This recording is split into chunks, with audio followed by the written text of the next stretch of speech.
Welcome students to the new lecture of course Windows 10 operating system.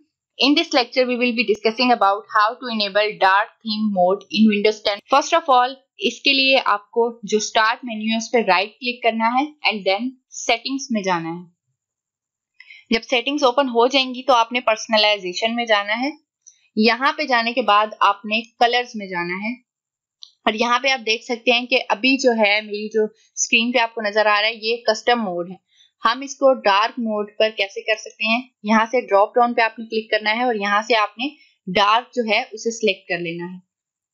जब आप dark select करेंगे तो आप देख सकते हैं कि यहाँ पे हर जो भी आप इसका ये खोलेंगे, जैसे अब मैं बैकग्राउंड वाला खोलूं तो आप देख सकते हैं सब जगहों पे इसका जो बैकग्राउंड कलर है वो ब्लैक हो चुका है. इस तरह जो है आप अपना जो डार्क मोड है उसे इनेबल कर सकते हैं और ये विंडोज 10 ऑपरेटिंग सिस्टम का फीचर है. और ये इसलिए है कि जो मेन लाइट होती है, ब्लू लाइट या जो वाइट या फिर जिस तरह बाकी ऑप्शंस हैं, वो हमारी जो आईज हैं उनको ज्यादा इफेक्ट करती है as compare to dark mode. तो डार्क मोड जो है वो आपकी जो मेन आई साइट है उसके लिए बहुत बेहतर है.